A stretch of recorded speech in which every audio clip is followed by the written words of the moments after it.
இன்றைக்கி கத்திரிக்காய் குழம்பு எப்படி வைக்கிறது அப்படின்னு சொல்லி பார்க்கலாம் வாங்க. அதுக்கு ஒரு பேனில் தேவையான அளவு நான் எண்ணெய் ஊற்றிக்கிறேன். எண்ணெய் சூடானதுக்கப்புறமா அதில் தாளிக்கிறதுக்கு 1/2 டேபிள் ஸ்பூன் அளவு கடுகு, 1/2 டேபிள் ஸ்பூன் அளவு உளுந்து, கொஞ்சமாக வெந்தயம் அதை சேர்த்துக்கலாம். இது எல்லாம் நல்லா புரிஞ்சு வந்ததுக்கப்புறமா ஒரு கொத்து அளவு கருவேப்பிலையை சேர்த்துக்கலாம். இது கூட நான் இன்றைக்கி 10லேருந்து 15 தக்காளியை இந்த மாதிரி கட் பண்ணி வச்சுருக்கேன்.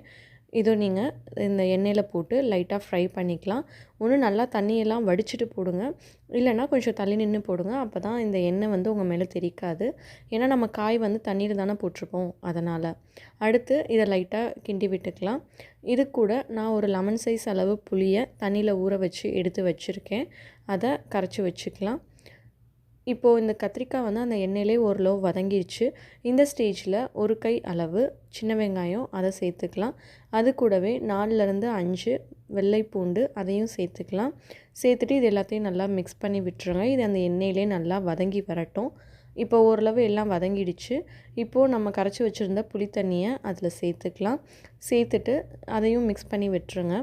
தண்ணி வந்து லேசாக கொதிச்சு வர்ற ஸ்டேஜில் நான் இன்றைக்கி 2 டேபிள் ஸ்பூன் அளவு சாம்பார் தூள் சேர்க்குறேன். இது வந்துட்டு புளிக்குழம்பு, சாம்பார் எல்லாத்துக்குமே ரொம்ப சூப்பராக இருக்கும். இந்த ரெசிபி வேணும்னா கமெண்ட் பண்ணுங்கள், நான் கண்டிப்பாக போஸ்ட் பண்ணுறேன். இப்போது சாம்பார் தூள் சேர்த்துட்டு இன்னும் கொஞ்ச நேரம் கொதிக்க விடலாம். இப்போ ஒரு மிக்ஸி ஜாரில் ஒரு கை அளவு தேங்காய் சேர்த்துக்கலாம். அதை அரைச்சி எடுத்துகிட்டு அதில் 1/4 டேபிள் ஸ்பூன் அளவு சீரகம், 1/4 டேபிள் ஸ்பூன் அளவு சோம்பு சேர்த்துட்டு அதையும் அரைச்சி எடுத்துக்கலாம். இப்போது இதில் ஒரு மீடியம் சைஸ் தக்காளி அதை நான் சேர்த்துக்கிறேன். இதை வந்து நம்ம நல்லா நைஸாக அரைச்சி எடுத்துக்கலாம்.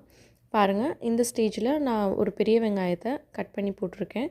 அதை சும்மா கொரன்னு அரைச்சா போதும். இப்போது நம்ம எல்லாத்தையும் அரைச்சிட்டோம். குழம்பும் ஓரளவு கொதிச்சிருச்சு. இந்த ஸ்டேஜில் நம்ம எல்லாத்தையும் மிக்ஸ் பண்ணிவிட்டு மிக்சியில் இருந்த தண்ணியை ஊற்றிட்டு இன்னும் கொஞ்சம் தண்ணி வேணும்னா அதையும் நம்ம குழம்புக்கு கன்சிஸ்டன்சி அளவுக்கு ஏற்ற அளவு தண்ணியும் ஊற்றிட்டு இதை நல்லா மிக்ஸ் பண்ணி விட்டுறலாம்.